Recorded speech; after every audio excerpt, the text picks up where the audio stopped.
No, Tony Gilroy never would have wrote this scene. no. That's all I have to say. Is Tony Gilroy never would have wrote this scene. They could have put a gun to his head and said, write this scene, and he would have said, fuck you, I'll die first. Hello, everybody. Welcome back to another episode of Meanwhile Back on the Podcast. This is our recap of Daredevil episode 8, because the script demands it. Subtitled, because the script demands it. No, I'm kidding. What is the title of this episode? Isle of Joy. I think that's what it was. Isle of Joy? Yeah, I didn't quite get it either. Joy? Okay. Well, they should have called it because the script demands it, because that's literally what this episode was. Like, the script demands it. I'm not saying that it was all bad. There are a lot of things I liked about it, but I saw a lot of because the script demands it in this episode. And I definitely want to talk about that. So let's kick this off with first impressions. I started with Brad last time, I think. I'm going to start with Rich. Yeah, I liked it. Especially coming off of the speedrun episode last week, which, you know, in retrospect, watching this episode, you had to do that to set all this up. But I thought it was good. A conversation between Matt and Heather that went deeper than I expected it to. We'll talk about that. I thought that was great. Some nice little poetic bookending involving Bullseye. I thought was really good. Nice use of color hues. A lot of great cinematography this week. I thought it was absolutely fantastic. A couple of logic holes that, you know, I am willing to suspend my disbelief on, but were glaring. But they stacked up. That's the problem. It was a lot of logic leaps in this episode. But as a story, as a single episode of TV, overall, I loved it. Okay. Bradley. All right, man. First time I watched it, I was like, yes, all the way.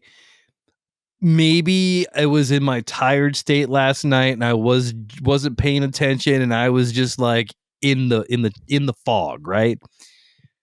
However, the second time I watched it, after talking to you gentlemen and your cynical minds that corrupted me, then I was like, damn it, freaking plot holes all over the place like Swiss fucking cheese. Logicals. Yeah, logicals. But yeah, man, but it was still good. It was still good, man. I like Rich was saying, like, I loved how they were putting these pieces together and the contrast, like this entire series, this contrast of every episode is, you know, Kingpin and Daredevil. Kingpin goes up one, Daredevil goes up one, you know, or Matt, you know, with Fisk, whatever, however you want to do it. But they're really mirroring each other on the opposite side. It's like they started episode 1 in the middle of a staircase. One is taking one step one way, one is taking another step the other way, and everything is equal the entire season so far. And it's really poetic and wonderful to see something like that. Yeah, there's some plot holes, there's some logic holes, but this is still probably one of the best things that Disney Plus has ever put out. Okay, no, I would agree with that. I think that it definitely does rank high among the Disney Plus projects, but I don't think that is a high bar right now as far as comparing it to other productions. I think the earlier stuff was great. Loki, I really like the Falcon and Winter Soldier. I know that I'm an outlier in that case with a lot of people. No, I liked it too. Okay. Yeah, I liked it too. Yeah. All right. So you guys are logical people. Understood. WandaVision. Yeah. No, most of the blowback that I've seen against the Disney Plus series has been very bad faith. Like, it's very pick apart, very nitpicky, very, you know, just not well thought out, not rational. Like, it's not really coming from a rational place. It's not really coming from a substantive place. It's just kind of like very sort of like I complain for the sake of complaining. Yeah. So as far as this episode goes, I did enjoy it. There's a lot of things that I enjoyed. I called the Vanessa killing Adam as soon as they were sort of in front of his cell, and you kind of, this tension is sort of building up. I'm like, yeah, Vanessa's going to kill him. I'm like, it's not going to be Fisk. It's going to be Vanessa. I just kind of see it because what I see is Vanessa and Fisk almost sort of changing places. Like she's become much more comfortable with the violence, with the crime, with the life of crime, with the, with the underworld. She's become way more comfortable than I thought she would be. And it's funny because they keep getting shots of that painting, the one that Fisk like bought from her with that big red spot on it. And I almost feel like it's a metaphor for Vanessa, like in a way. I don't know if that makes any sense. Yeah. But I definitely feel like it's kind of this metaphor for Vanessa. It's like, there's been this there's almost like this contamination been introduced into her life, whether that's Wilson Fisk or whether that's the underworld, is a completely different conversation. Because Fisk is obviously, he's kind of turned a corner in a sense, not completely. He's still a very violent, very, very aggressive person, and obviously still, very comfortable with the criminality of his life, but he's still trying to be someone very different. And, the thing with Echo, what happened in Echo with him changing, or Echo trying to change him or whatever. Yeah, I don't know. So the episode itself I felt was good, but like you guys, I saw all these logic gaps that just kept stacking up. The one that just drove me crazy, where I just could not get past it, was the journalist with the camera. Like I saw him, like as the audience, like I'm like, there's a guy in the corner with a cell phone, just literally loitering there, and he's using a flash to take a secret photo. And the shutter sound was on. Let's not forget that. And the shutter sound was on. Yeah, I laughed out loud. Like it wasn't meant to be funny, but I laughed. I was like, "Are you kidding me?" And then he comes back. He's a journalist. And it's like, you sent the most inept journalist to do this, and I'm like, "What are you thinking?" Like that is so. But that's dumb. the thing. He's not. But that's the thing. He's not inept. It's because they needed the script to do it, so they could take the story in that direction. Well, the script made him stupid. That's what the script made him stupid. Absolutely. I mean, I don't know the guy. I'm sure he's a fine journalist away from that, but I don't know.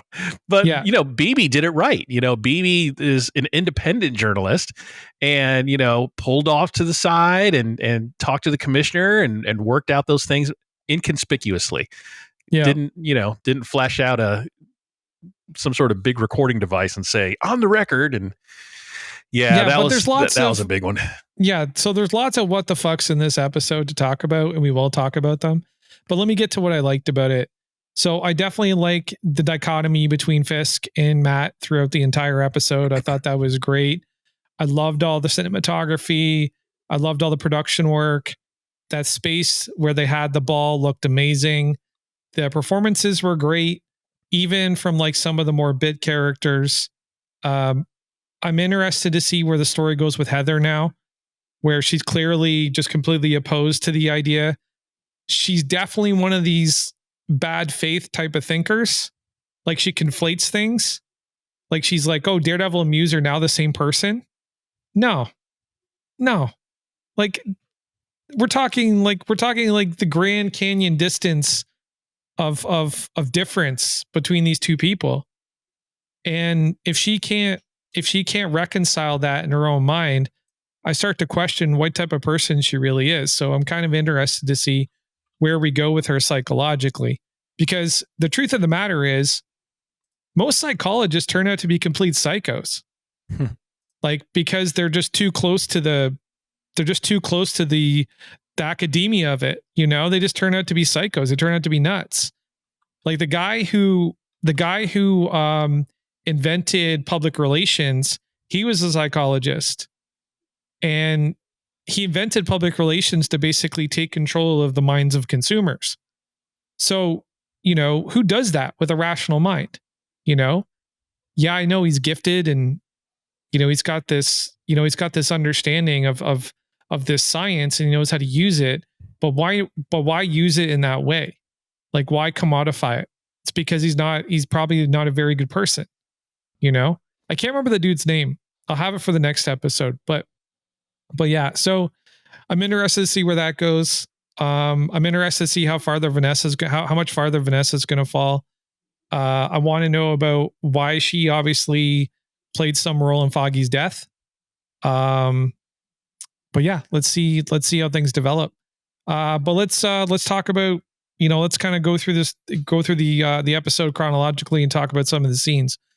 So the first big one is obviously Poindexter gets put into Gen Pop by the cops, and he's locked up. His hands, his arms are locked down. He can't move. He can't do anything. He's just being kind of ushered around everywhere, right? And there's a reason I'm going into detail on this, because later when he's getting his cut stitched up, he's not locked down at all, which enables him to escape because the script demands it. Okay. And then from there, he gets put into Gen Pop. So here's the question I have for you guys. When Fisk put the Punisher into Gen Pop, there was this giant fight that we got to see. Right? Yeah. With this, we didn't get to see anything. And nothing happened. Yeah. Like they built it up like, oh my God, he's going to Gen Pop. He's going to be killed, whatnot. No, nothing happened. He didn't even go into that meeting with Matt bruised at all. Yeah.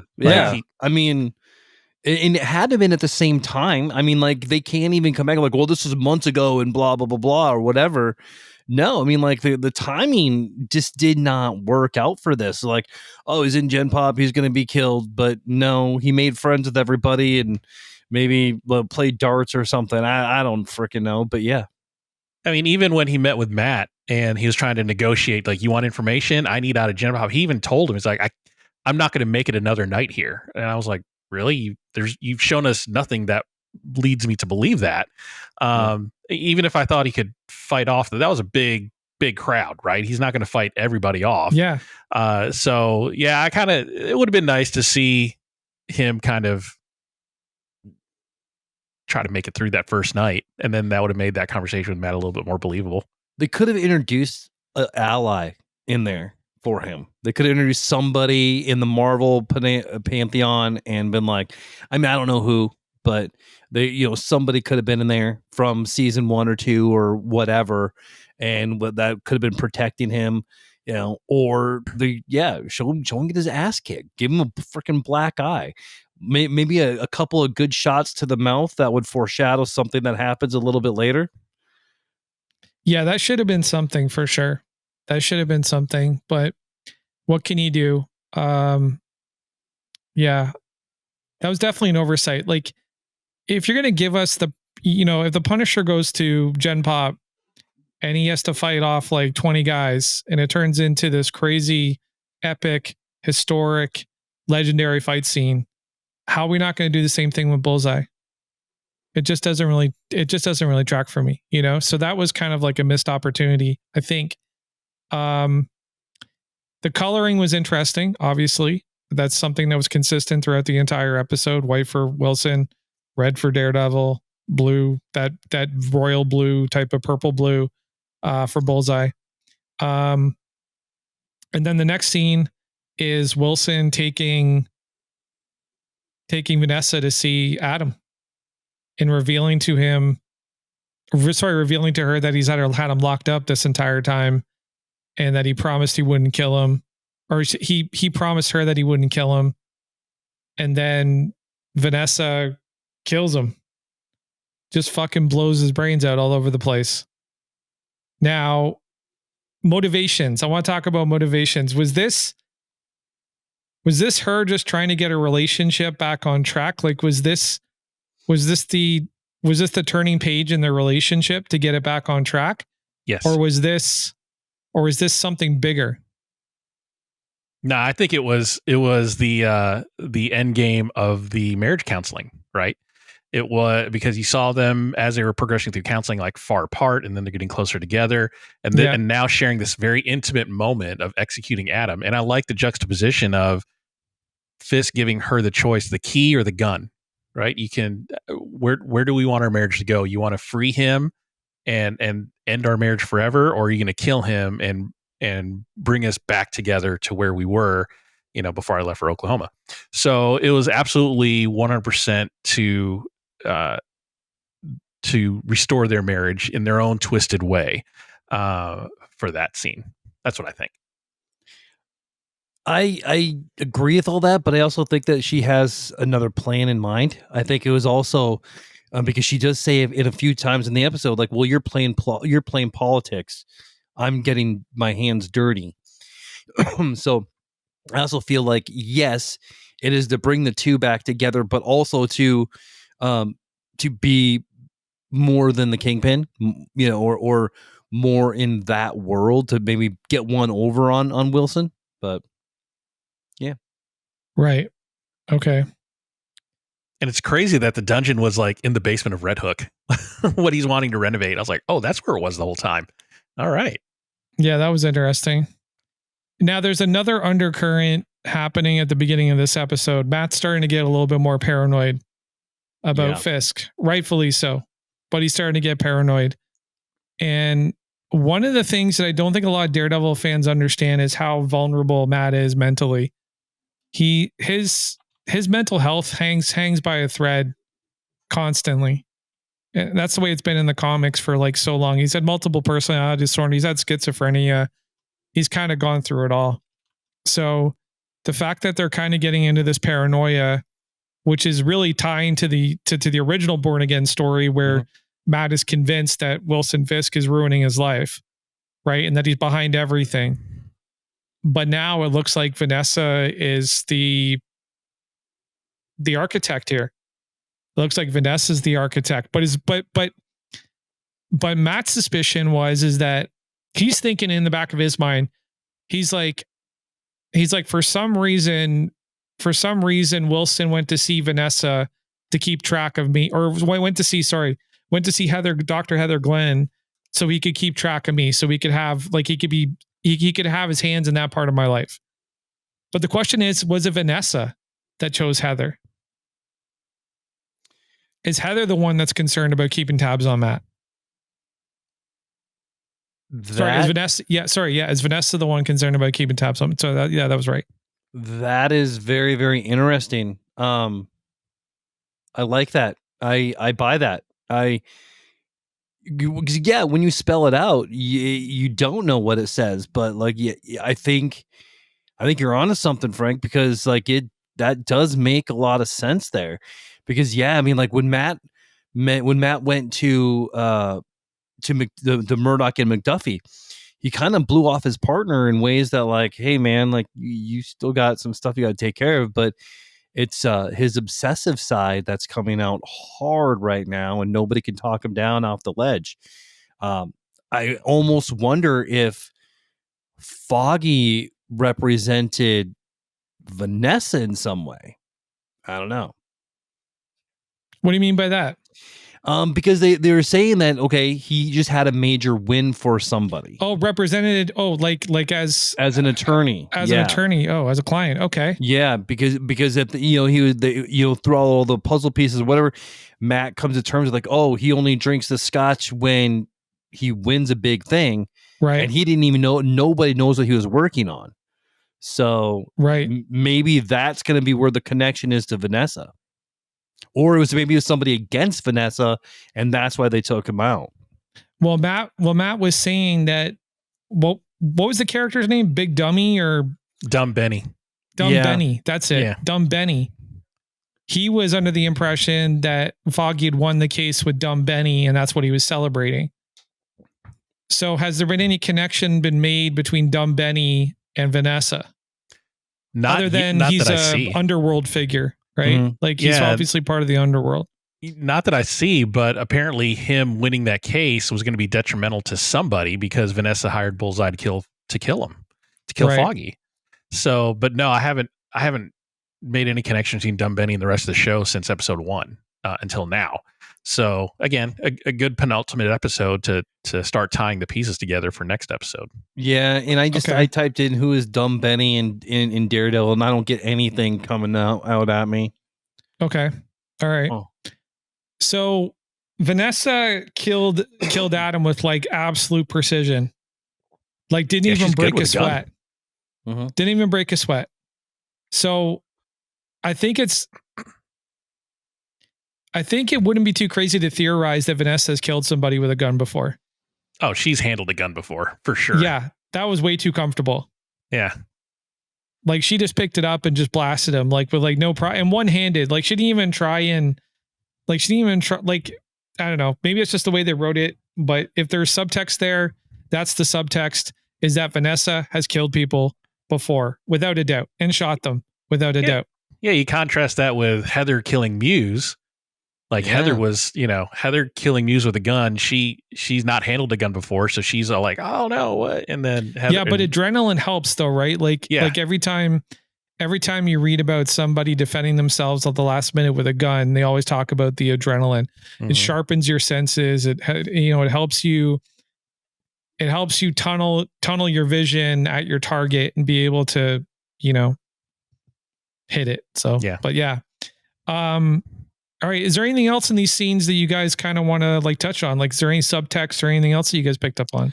I want to go back to the meeting at the attorney office with McDuffie. Yeah, me too, because McDuffie is still being useless. Like she hasn't played she hasn't played any role of consequence in this story at all yet. And it doesn't make sense to me. About what? Just the fact that they're not using her, but yet the whole attorney. I mean, like they're making it a bigger part of the story, but they're just kind of like sweeping McDuffie off to the side. You think there's a reveal coming with McDuffie? Maybe. I don't know. I kind of feel like they're just popping her in there, and they keep on going back to Murdoch and McDuffie, and I don't know. I maybe there's something there. I don't know. Well, if I'm being honest, I'm going to put my cynic hat back on for 5 seconds. But I think what happened is that Disney has sort of had these unwritten, unpapered, like I said this in a previous episode, but they've had these unwritten, unpapered sort of DEI policies within their hiring practices and within casting and within backstage, like with creative teams and everything, right? Production teams, etc. I think what happened is that when they started casting Daredevil, these things were in place, right? McDuffie and the guy playing Cherry, they get cast. BB Urich gets cast, etc., etc. So that's it. They hit their obligation, and I think what happened is when they started to retool the show, these contracts are already written. You can't get rid of them. Because the contracts are already written, even if you are redoing the show. Mm-hmm. So they just kind of had to go along with it. And they're like, what do we do with these characters? We're going to minimize their presence as much as we possibly can. We'll use them where we can as like literal plot devices, like Cherry. Cherry has been nothing but a plot device. Yeah. Just driving the story. And Kirsten McDuffie is the same thing. So I think that's potentially what happened.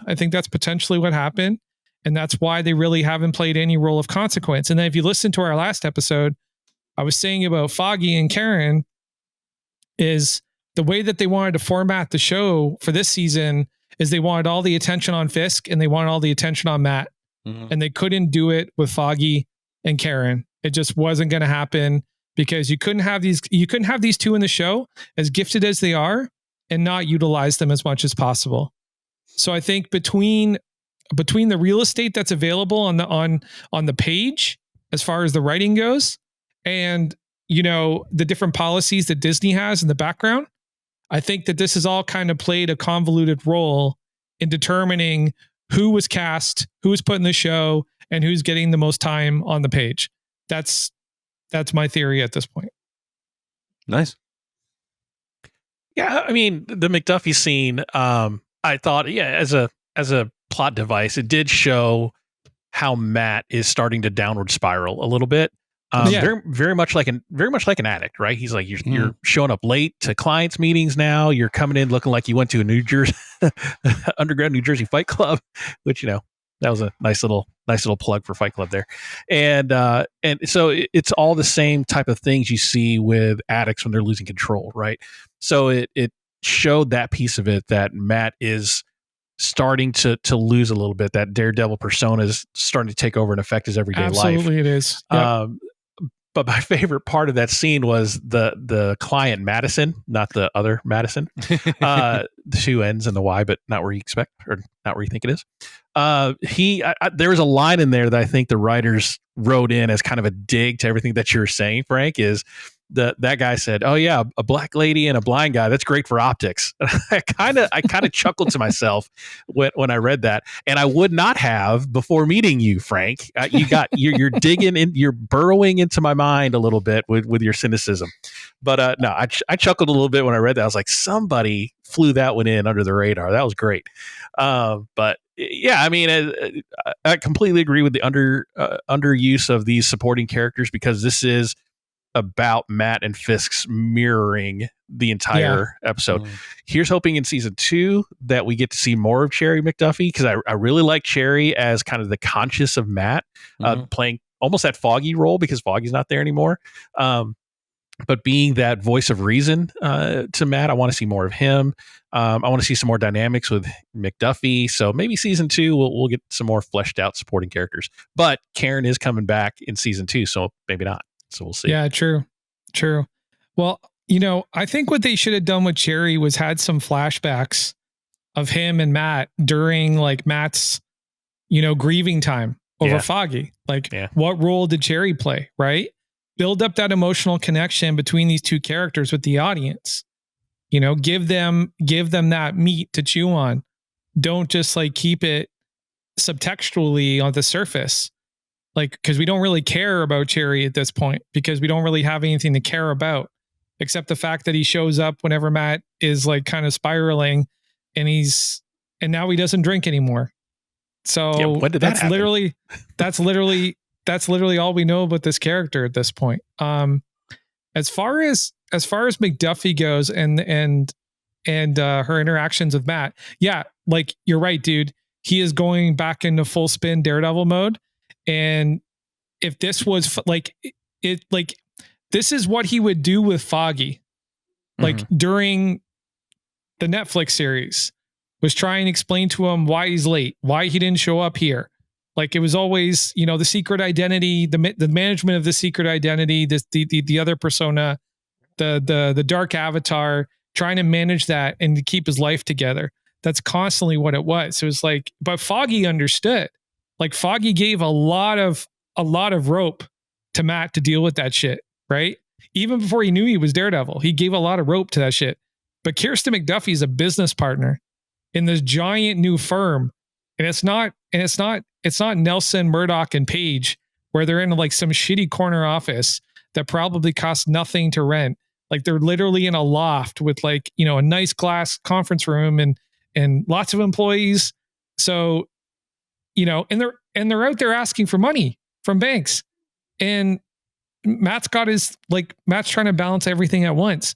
And like, yeah, she's his business partner, and that's not going to be tolerated for long. I'll tell you that. Speaking of banks, I do like the consistency of Marvel that the superheroes can't get bank loans. Like, being an Avenger does not pay well, people. Oh, right, because Sam Wilson tried to get a loan for his boat, couldn't get one, and he's like, "Oh man, I'm a big fan. You're great. I can't give you a loan."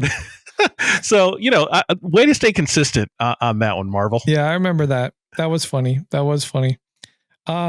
But yeah, no, like, he is definitely spiraling. Like, he's gone. And it's going to get worse. Obviously, he's just been shot, but, we got to talk about that. Like, where did that choice come from to shoot the guy before the final episode? I don't know about that decision. I really don't. Like, he's shot in the shoulder. He'll be fine. Yeah, I know, but I'm just trying to process it. Like, it doesn't really make a lot of narrative sense to me, but anyways, so what do you guys think about the whole Matt and Heather situation and how they were sort of, because we never really talked about that when I brought it up, but let's talk about that. I loved that scene because it's not against, but it's so anti what superhero movies do. You save the damsel in distress and it's happily ever after. Even if the damsel in distress happens to kill the guy herself, it's usually happy ever after. But this turns it on its head and takes a deeper look at how would that affect somebody after the fact. And somebody that's a psychologist like her working on a vigilante book just gives it that other deeper meaning. And she's saying you and Muse are are in it for yourselves. You're just alike on different sides of the coin. You're just alike. You're both doing it for yourselves. And he's like, well, Daredevil killed me or saved you. And she's like, no, I saved me. And then I was thinking, well, you couldn't have unless Daredevil bought you some time to get that gun. You'd have been Totally dead. agree. You would have been dead. But so I did enjoy that. I did enjoy that we flipped that happily ever after on its head, because this looks like it's going to be a driving wedge between the two. And at some point he's going to say something. I feel like she's starting to catch on that something's up with Matt, but eventually it's going to come out that he's Daredevil, and it's going to like mess up with her head, because she's anti-vigilante. She's all in on the Fisk anti-vigilante agenda. So when she finds out that Daredevil is Matt, it's going to be some fireworks for sure. Well, I really think she's completely clueless at this point. That's my vibe. That's what I'm getting. That's the subtext I get from her. Either that, or she's just in denial of what she's seeing. It's got to be one of the two. Well, it's like when you're in love, you don't see the things that are right in front of you. Yeah, when you're closest to it, yeah. Like your perception isn't exactly reality when you're that close to it. But you remember I said that I felt like she was coming from a place of bad faith, like she's not really an intellectually honest person. Like, did you guys pick up on that too? Because like the way that she was like trying to make her point and the way she was framing it just felt really dishonest. Like, even as a therapist, like you expect a therapist to be intellectually honest with themselves and intellectually honest with the world outside, but it doesn't seem like she is. Mm-hmm. Yeah, I agree with you, Frank. It just felt like she wasn't being as good of a therapist that the show is presenting her as. Yeah, that's what I got too. You know, I mean, like, she was seeing, the mayor and his wife were going to her. I mean, like, of New York, so she's got to have big ratings and, whatever. And then she's not able to pick anything up. Yes, she just went through a horrific thing.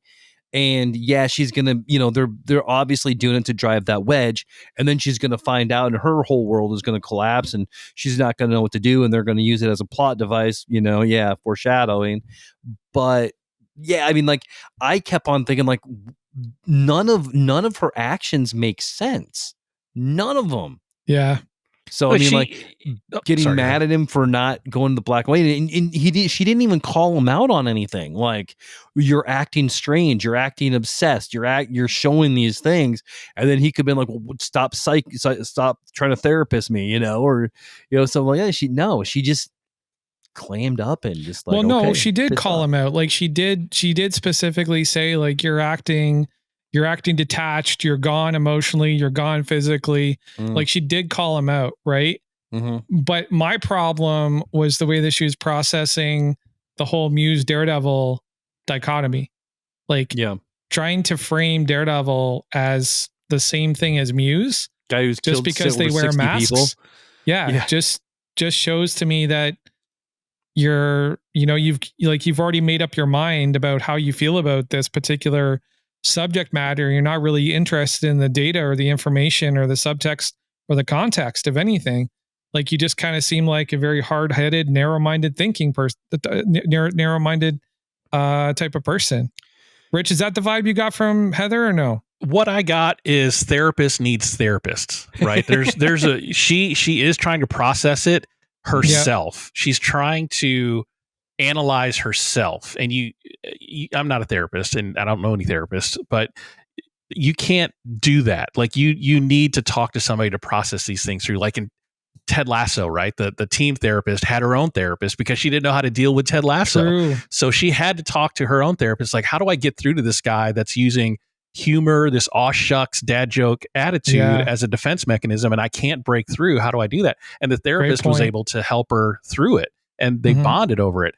Mm-hmm. So I don't know how long it's been between the Muse incident and this conversation, but she clearly has not processed it with an objective third party to help her get through this, to say, Daredevil and Muse are the same thing, and somebody to say, no, here's what happened. Do you not see that?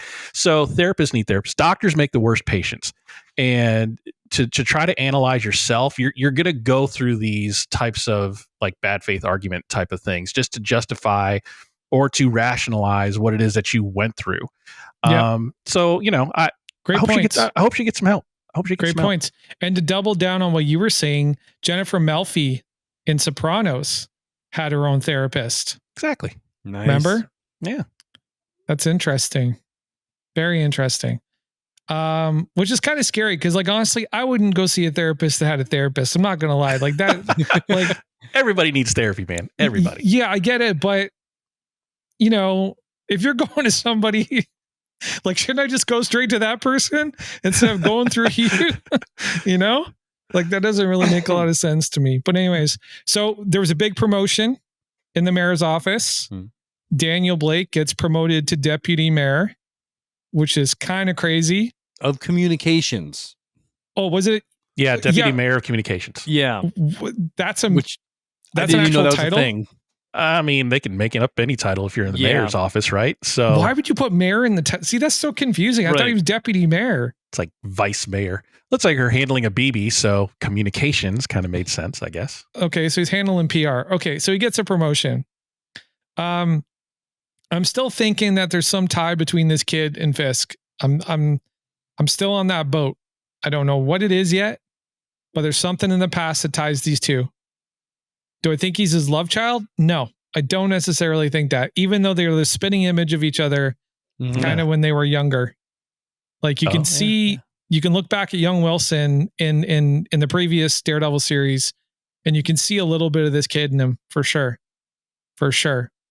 And I don't know what that's about, but I think that there's potentially a reveal coming in this season or or in season 2. But yeah, it's interesting. I really like this character. I gotta be honest with you.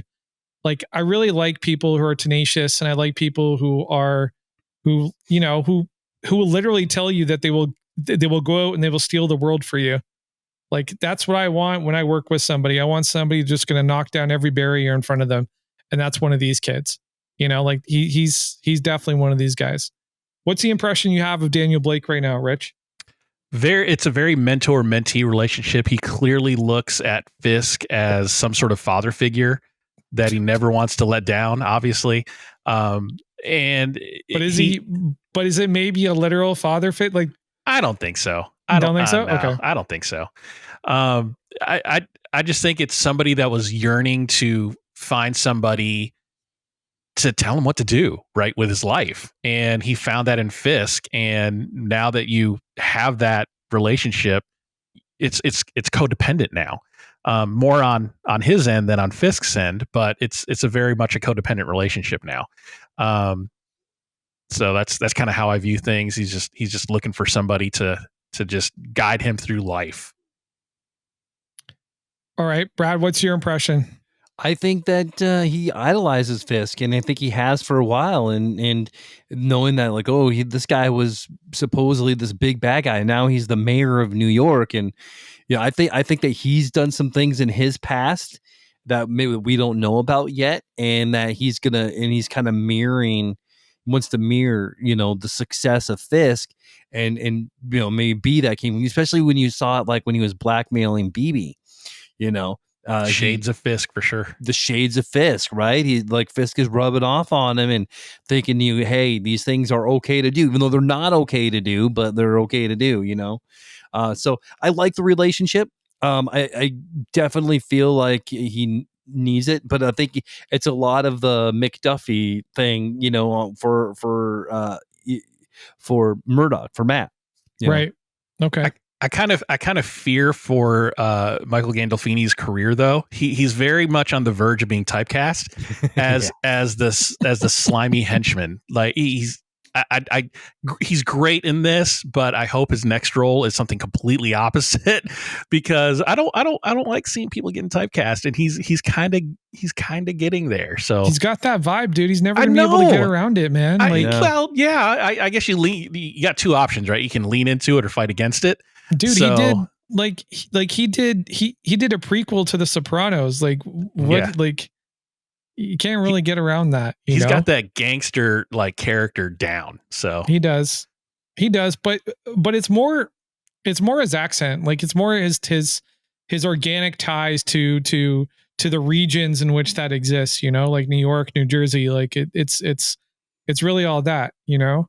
I think the entire Sopranos cast has pretty much been typecast. Like you don't see you don't see Michael Imperioli in a lot of projects, right? No. You saw him in White Lotus. He was great in White Lotus, fantastic in White Lotus, but you don't see him in a lot of projects. Sorry? Is White Lotus worth watching? I have never watched it. It's great, dude. Yeah, it's great. It's so bananas. It's so weird. Yeah, it's been on my queue forever, and I was looking for something, and I was already tired, and I'm like, shit, do I start something like this? But and then I watched. There's so many holy crap moments in White Lotus. It's great. Okay.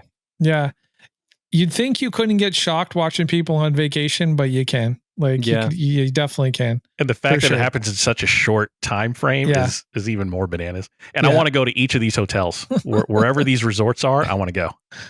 Yeah, I want to go. I definitely want to go to the Thailand one. I fell in love with the Thailand resort. Like that place looks fucking bananas. I have to go there at some point. Yeah. But yeah, what we were saying about Daniel. Yeah, no, you're right. He could be typecast for sure. But I think he's strong enough an actor that he'll move into character roles very soon. He's just not old enough for character roles. He'll find his opportunity. I think he could go the way of like Walton Goggins or something like that if he gets really, really good. Like he's got the potential to, when I see his name on a marquee, I'll see that movie not knowing anything about it because I like him as an actor.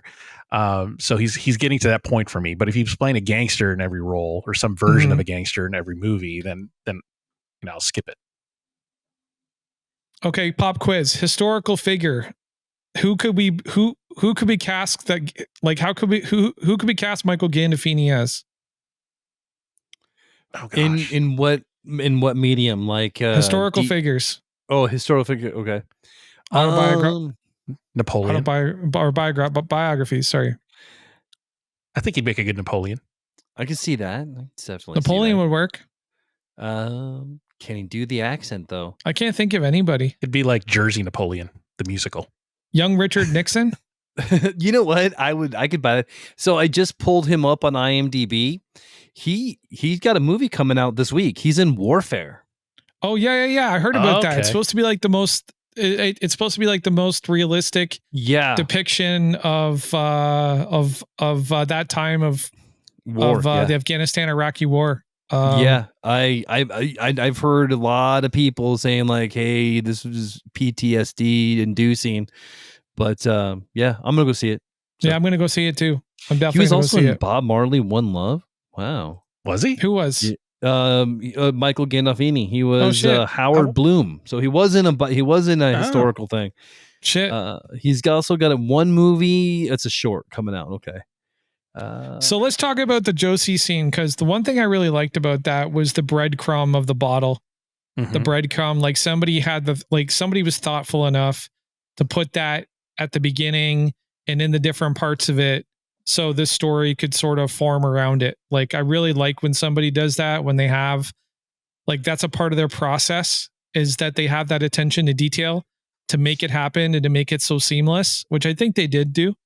So I'm really glad that there was a little bit of a breadcrumb there for Matt to kind of pick apart as, like, you know, as a lawyer and as, you know, like a crime investigator and whatever. And I thought that was kind of cool. Was there anything in the Josie scenes that stood out for you guys?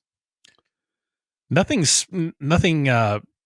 big, but yeah, again, it was just to drive that story forward. That's how Matt figured out everything that was going on and who hired who and all that stuff. So sorry. No, you're all right. Yeah. I likewise, same. Yeah. And then, you know, Cherry showed up, obviously. I don't think he really added a lot to that conversation. It just kind of felt like, I'm going to replace Foggy and have a Foggy conversation with Matt right now. He just walked in and goes, "What are you doing, man? What are you doing? Don't do that." Yeah. Well, the next scene is Matt and Bullseye, Matt and Poindexter. Yeah. Great scene. That was a great scene. Good scene. Good scene. A lot of people were sort of drawing parallels to the Batman Joker scene from Dark Knight. Can see I saw that. a lot of people putting up some screenshots of that, some memes of that. I don't think it's a direct match. I think that Poindexter kind of keeps his craziness on the inside a lot better than the Joker does. Mm-hmm. But yeah. So thoughts on this scene, Rich? Go ahead. Yeah, I mean, it was a great dynamic. At first, when Bullseye showed up in episode 1, I was like, okay, that's just a tie up loose ends from Netflix, and we're never going to see him again. So it was really good to see him again. A prison escape scene and all that, and being, I guess, going to be one of the final protagonists at the end. So it was good to see Bullseye back on the screen. I thought the conversation was really interesting. The face smashing was really funny. He's like, oh yeah, he's smashing his head against the table. So I thought that was really fun. But yeah, it was a good conversation scene. Some things that we talked about earlier. He said, I need to get out of Jen Popple. Well, why? We talked a little bit about that. But it was the scene needed to drive the prison escape, right? Had that not happened, how would he escape? So yeah, good stuff. Rich, or sorry, Brad, my bad. Yeah, same. I don't really have much else to add to that scene. It was just, it was a little bit dark nightish, but the way that that Bullseye was even picking up that this attorney, because he knows he's Daredevil, is acting and unwinding and knowing that he has something that he wants, and he wasn't going to play to get it. And I think that he was actually poking the bear to have something happen, so to further knock that tooth loose so he can, get it out with his tongue, so I think he was trying to get a reaction. Right. And was that tooth abnormally large to you guys, or was it just me? Yeah, no, it was large. It was large. It was like about an arrowhead. That was like a wisdom tooth or something. Right. I don't know what that was. That thing was massive. Yeah. It was a big one, bro. That's for sure. Okay, let's jump ahead to the black and white ball. There's a lot of shit going on in the black and white ball. Mm-hmm. So the first scene that kind of like starts leaving some questions that need to be answered down the road is what happened to this woman's husband? Oh, Kingpin did something to him. Fisk did either intimidated him to no end or maybe actively had him killed. Who knows? But he's like gone or some shit, right? Like the woman, what's her name? Iris or Artemis. This woman, Artemis, shaking in her boots. She's like freaked the fuck out. Yep. She still comes to this party even though she's scared as shit. And she has no idea where her husband is. She has no idea what's going on. Yeah. And then she talks to the swordsman. And yeah, like I don't know what to make of this particular moment. Like, why is this in the, like, obviously this scene is in the show for a reason. I think we're going to get a payoff for it in the next episode? No, I think it's down the road, but what is it? It shows the power shift between the rich people that he was groveling to at the beginning of the season to now he's holding the power, right? Right. Through intimidation, through outright violence.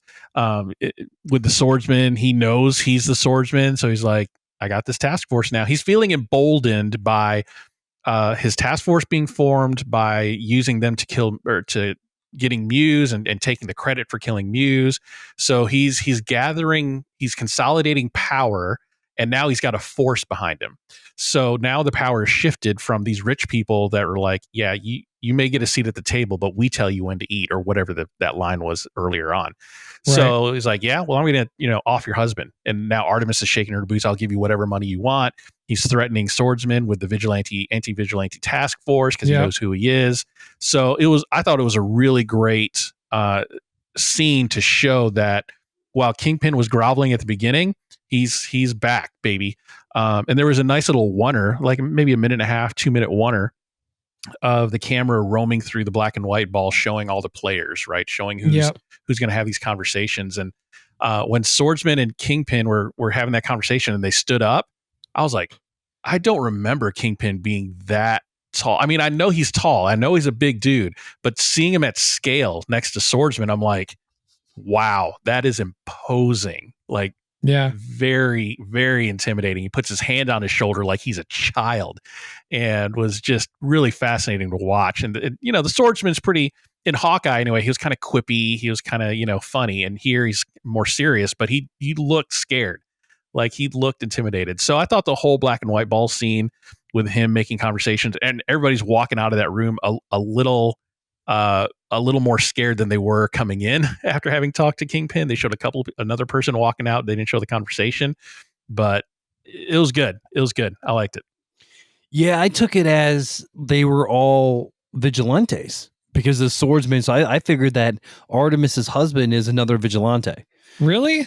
They already got, or in some point. Yeah, that's kind of where my brain went to. And interesting. That we was talking to all have some sort of connection to, because it's about the task force. It's about them going after things. It's a DC crossover. It's Artemis and Sportsmaster. Just kidding. Cheshire. It's Cheshire. Yeah. So, Rich, what do you think about that? Brad thinks it may be another vigilante. Do you think so? I don't think so. I don't think we've ever seen Artemis's husband, but I'm picturing him older. So am I. I'm picturing him older with money. So I don't think he's a vigilante. I think he just did something to him, either through intimidation tactics, like I'll kill your secret family, like he did to the commissioner, or just outright, put cement shoes on him and tossed him in the Hudson. I mean, it could be either or at this point. But it was enough to get Artemis to be like freaking out and saying, okay, here's money. Right. The next big moment in the episode is Bullseye's escape. He's getting his wound stitched up. Oh, God. And he pulls out his fucking tooth with his tongue. And he uses his tooth to injure the guard. Now, this is where the logic gaps start to stack up. Because Bullseye was locked down like full, like hardcore arms, like Hannibal, hands, like Hannibal, like literally like Hannibal, total full lockdown. He goes in for stitches. Keep in mind, when he was locked up like Hannibal, he was surrounded by like 8 people, right? 10 guards. He goes in with 2 people. His hands are free and sharp objects everywhere. And there's like literally nobody even like keeping an eye out for any, like they're all just kind of like sitting on their ass, like totally no sense of awareness of the situation that they're in. So the first big like logic gap is like, why is Bullseye not handcuffed and his arms restrained to do this? Like, it doesn't make a lot of sense to me.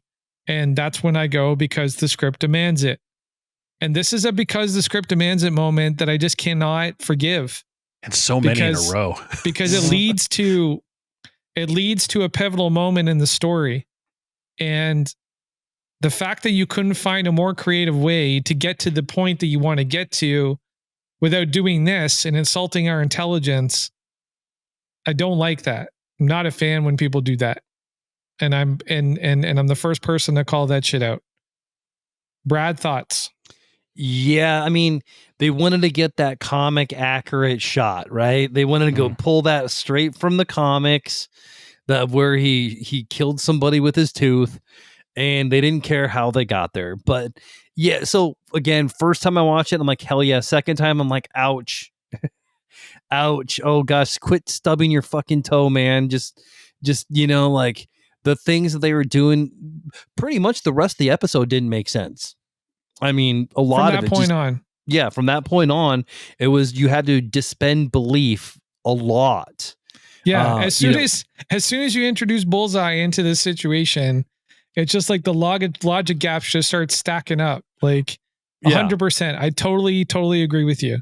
Go ahead, Brad. It's like they left the sniper rifle on the wall. Like it says, like, here, take this, or like knives right within arm's reach, or scissors right within arm's reach, and like, oh, I have the heavily armed guard. Oh, I have to pee. You're okay for 5 minutes, while you're getting stitched up. Oh my God. Yeah, it was just like, it was just a series of bad of bad choices made that obviously Disney did not come to get our approval for these things. And Disney, you should know better by now.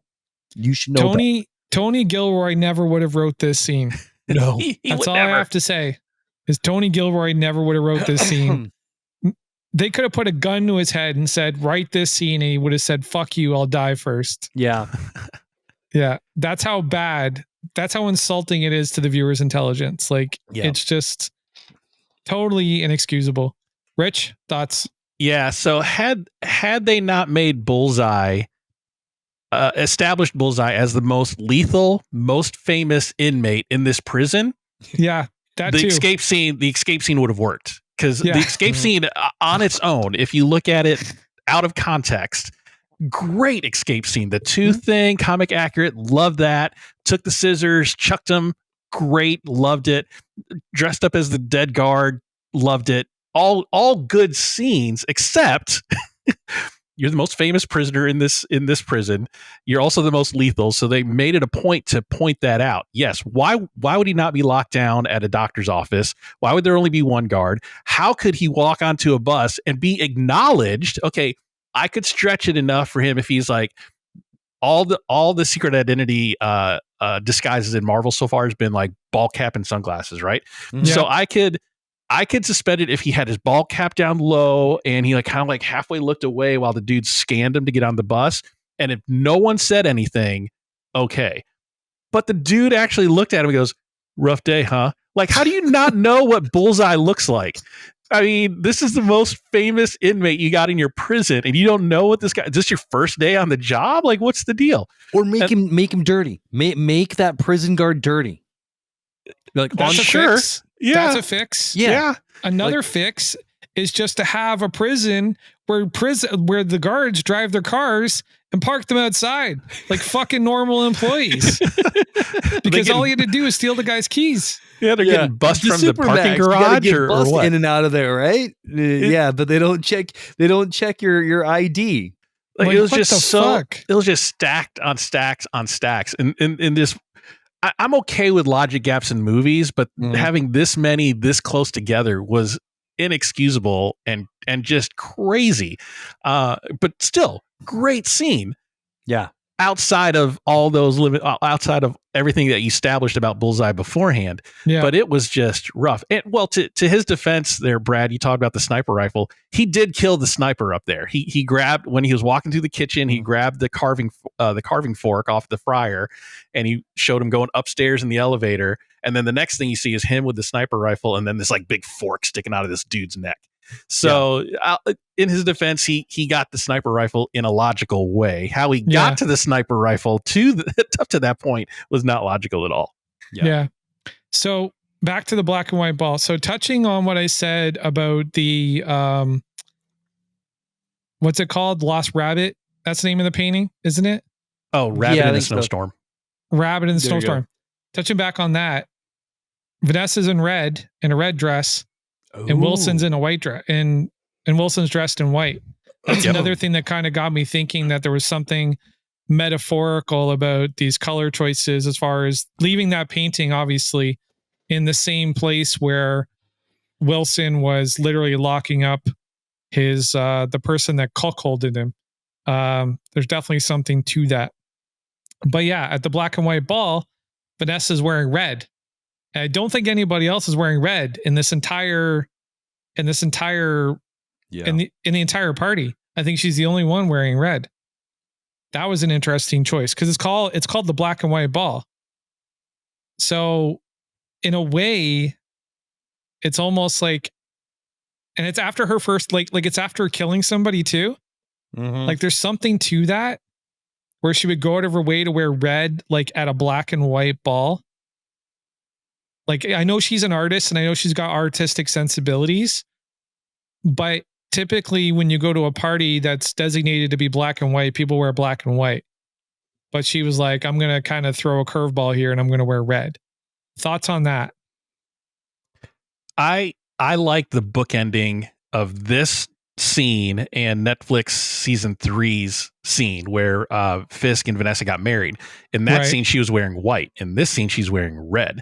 in Netflix, Daredevil and Bullseye crash their wedding. In this one, Daredevil and Bullseye crash their black and white ball.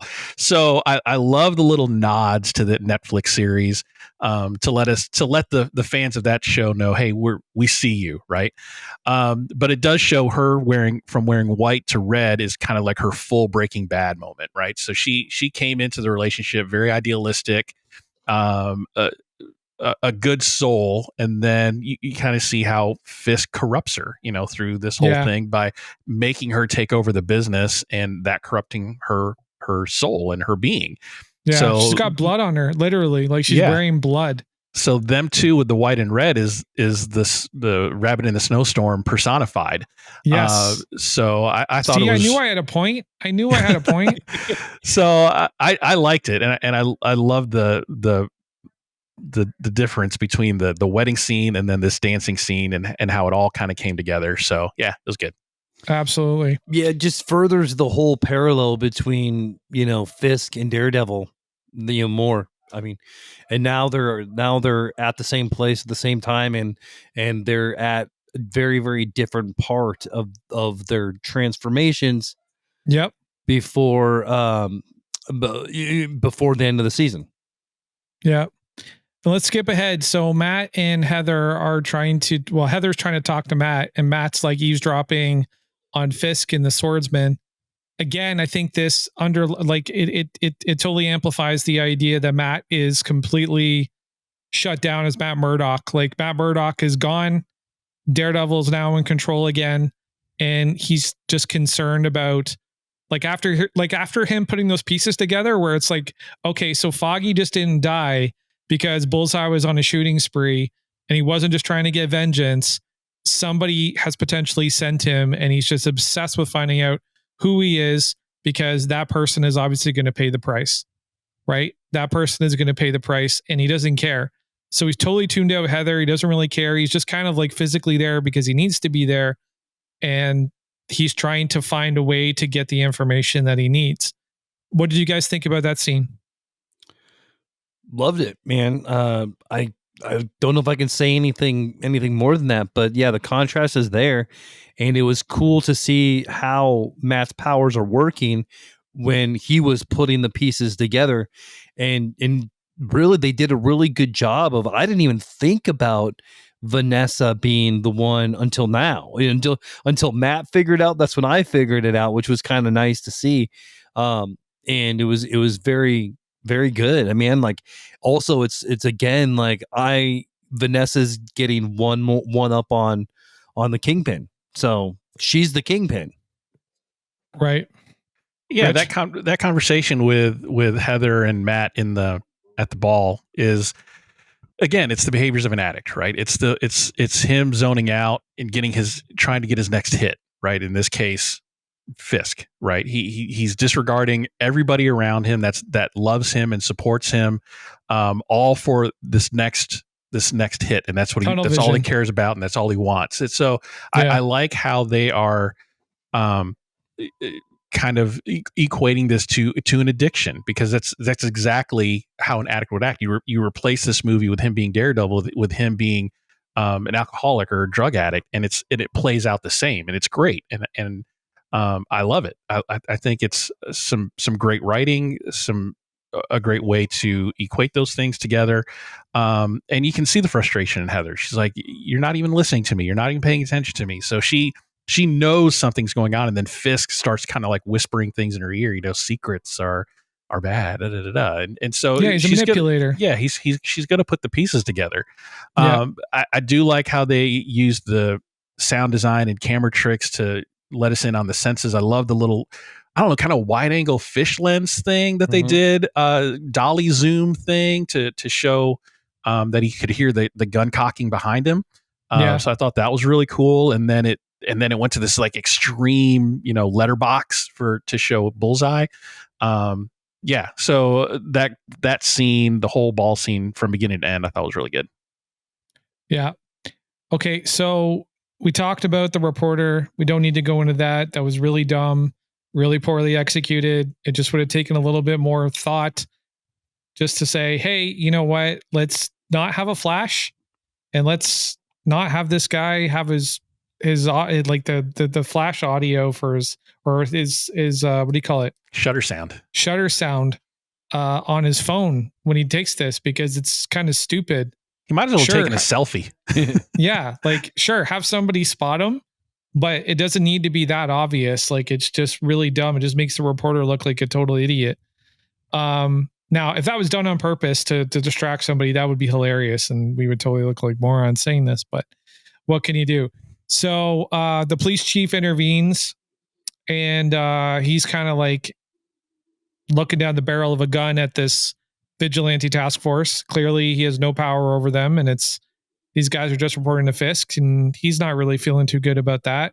And then he gets with BB, and BB apparently has a nom de guerre that she writes with, that she's exposing shit. She wants to help. And they talk about that Fisk is was the number one suspect in the death of Ben Urich, which we all know about because we saw it in season 1 when he basically caves in Ben's head with a door from his SUV, which was unfortunate. That's how it happened, right? Yeah. No, I thought he choked him. I thought he choked him. I think the door smashing was somebody else. Yeah. Was it? Yeah. The door smashing was somebody else. He killed Ben. Ben was working on a story, and Kingpin walked in and basically strangled the dude. Right. Okay. My bad. You're right. You're totally right. Okay. All right. Let's jump ahead. There's that one part I wanted to talk about where Matt's kind of eavesdropping on the room, and then he hears Fisk talking to him. He says devil. He calls him devil, and then he says something about consequences. He's like I told you there would be consequences or something like that. So what is Fisk alluding to? Is he alluding to the vigilante task force? Is he alluding to the fact that he's complicit with Vanessa in having Foggy killed? What is he alluding to? I think it's the task force and now Heather. Okay. I agree, because I think we're going to get Punisher in the next episode. I think we're going to get Punisher and Daredevil fighting together. And I think this is going to be part of how it happens. Okay, but how does that tie in with Fisk and Vanessa? Well, the task force is what's going to tie in for the Punisher. I mean, they have his logo on the bullets. Right. But and Fisk being in control of the task force to do their bidding, and Vanessa being in charge of the underworld. Maybe, I don't know. That's just where my brain is at. Rich, thoughts? Yeah, I mean, that's what I think. I think I said that, the consequences. That's what we were talking about, right? So the consequences that he's alluding to, is going to be, I got this task force now. So it's not just me. You're going to have a large force of the NYPD coming after you, so you can't hide. So I told you not to put that Daredevil costume back on. I told you. So that's what I think he's alluding to. And I don't know if he knew Heather was his girlfriend or not before tonight. They didn't. I don't remember any scenes prior to tonight alluding to them knowing. Even when they were in counseling, no mention. Outside of counseling. So now he knows, and now he knows there's another pain point that he can get to. So, yeah. Okay. All right. Let's jump ahead to the climax of this entire episode. Now, my question is, why did he stop shooting? That's not like Bullseye. That's totally against his character. Yeah. Like, how many people did he kill at Josie's that were just bystanders? At least 3 or 4 more. Yeah, like he doesn't have any compunction about killing innocents. Yeah. So why didn't he just light up that whole fucking room? Like, that doesn't make any sense to me. So my theory is a couple of things. I think he was shocked to see Matt, first of all, jump in front of Wilson Fisk. So I think there's a bit of shock there. And I think he was a little bit shocked that he missed. He never misses, right? And then by the time he gathers himself to do it again, everybody's running out. So because he looked shocked in that one scene where he missed. He puts the gun down and looks over the barrels like, what just happened? I don't think he was expecting Daredevil to be there. I don't think he was expecting Matt to be there, because he's going there to kill Kingpin, I guess for revenge of him being thrown away like a tool. Like he got his use out of him, and now he threw him away and threw him in Gen Pop. He knows that Kingpin was behind him going into Gen Pop. He's like, you ain't gonna kill me. I'm gonna kill you first. So that was his whole purpose of going there. And then seeing Matt jump in front of the bullet. One, because why would Matt jump in front of the bullet? To save his enemy, Fisk. And then he missed. So that's my thoughts. Okay. I don't know. Like, I guess you could use that as a justification for him not lighting up the entire room. But his target is right in front of him after Matt goes down. Right? So why not finish the job? And plus, why didn't any of the security return fire? That doesn't make any sense. Because, like, if you shoot at a politician, their security team isn't just going to stand around. It's their job to kill you if you shoot at a politician. That's literally their job. Or to incapacitate you or stop you from following up with another shot. Like, they have to put you down. And so they called out the location. They called out the location, balcony, and then I didn't see any gun return fire. Right. That's what I'm saying. Yeah. That doesn't make any sense to me. That doesn't make any sense to me whatsoever.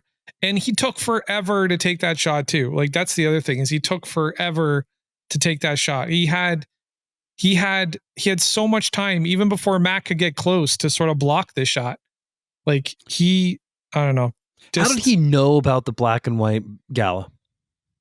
Or the ball? How did he know? That's a good question. I'm sure that was advertised. I'm sure. I guess but not in prison. I guess he was in General Pop. Maybe there was a commercial for it on TV in General Pop. You know, when he was hanging out with all the other guys. You know, becoming friends. What's the name of the newspaper in this? The Daily, not the Daily Bugle, but something else. But no, it's the one. It's the one that Urich was a part of. I can't remember the name of it. I can't remember the name of it now, but I'm sure they get that in jail. Yeah, probably. But yeah, and the other thing is, all these people standing around and not running out of the venue. Like, they're like I'm watching it right now. There's like people that are just standing there doing fucking absolutely nothing. It's pretty weird. All right, so why did Matt save Fisk? Because he realized he wasn't the one that hired Bullseye to kill Foggy. It was Vanessa. So that's why he saves Fisk, though. Yeah, I mean, I think so, because he was wrong in his theory of who hired Bullseye to kill Foggy. So yeah, I mean, that's the only thing I can think of. I don't know any other reason why because it was kind of foreshadowed with that conversation with Madison at the law office, right? Aren't you there to defend people or something? I can't remember what the line was, but it was kind of foreshadowed. They foreshadowed that earlier in the show, in the episode. But the only reason I can think of is because he realized he didn't kill Foggy. So in that sense, he's an innocent and didn't want him to die for that. And plus, probably he needs information. You know, he needs to know more, and he's probably not going to get it from Vanessa, because Fisk didn't know, I don't think, that Vanessa was hired Bullseye to kill Foggy. So he's not going to get information from Vanessa. He's going to get information from Fisk. So kind of twofold, I think. Does he think that he can maybe turn Fisk against Vanessa after he tells her, or after he tells him that he suspects that Vanessa had Foggy killed? Could see a face turn, maybe. Maybe it's a case that could hurt Wilson.